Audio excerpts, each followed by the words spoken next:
কি বিষয়বস্তুর আলোচনা করেছেন তা আমি কিছু জানি না।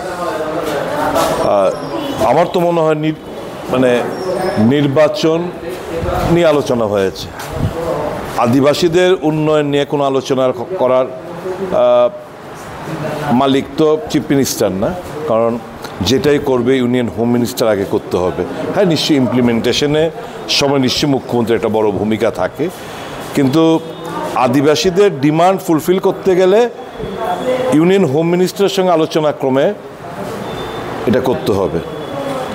এখন স্বাভাবিক আর থাকলো কি ইলেকশন।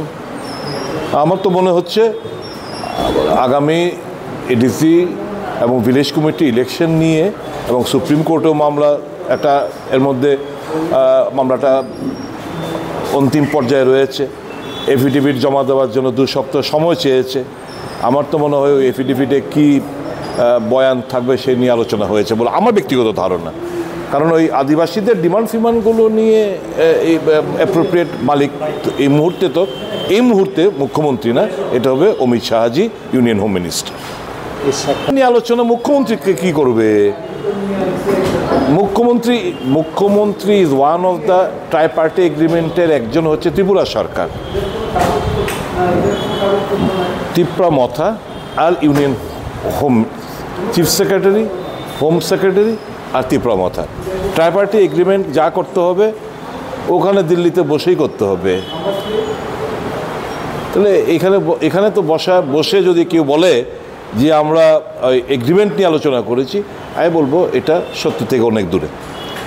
ওনাকে জিজ্ঞেস করেছিলেন যে আমাদের যে ট্রাইপার্টি এগ্রিমেন্টের ব্যাপারটা কি হলো, তাই বললাম ট্রাইপার্টি এগ্রিমেন্টের তো কোনো স্পেসিফিক তো ডিমান্ড এখানে উল্লেখ ছিল না, ব্রডার একটা রূপরেখা।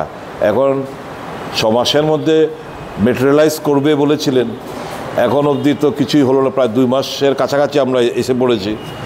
এটাকে নিয়ে এরকমভাবেই চলবে, আর নতুন ডিমান্ড ফিমান্ড ইনক্লুড করে মানে তাক লাগানোর কিছু এমন কিছু কমিউনাল কিছু আলোচনা করবে যাতে করে ভোটের মাইলেজ পাওয়া যায়। কিন্তু বাস্তব অর্থে যে তিপ্রাসা কিংবা উপজাতিদের স্বার্থ সংশ্লিষ্ট ব্যাপার, এটা তো বিজেপি সরকার অনীহা প্রকাশ করছে বলে আমার ধারণা। এবং অনীহা যেহেতু প্রকাশ করছে, আমি তো বারংবার বলছি প্রদ্যুৎ ত্রিপুরা মথাকে যে ক্ষমতা থেকে বেরিয়ে আসুন, কেন ক্ষমতাও ভোগ করবেন আবার এই সমস্ত নাটক মঞ্চস্থ করবেন, এটা ঠিক না।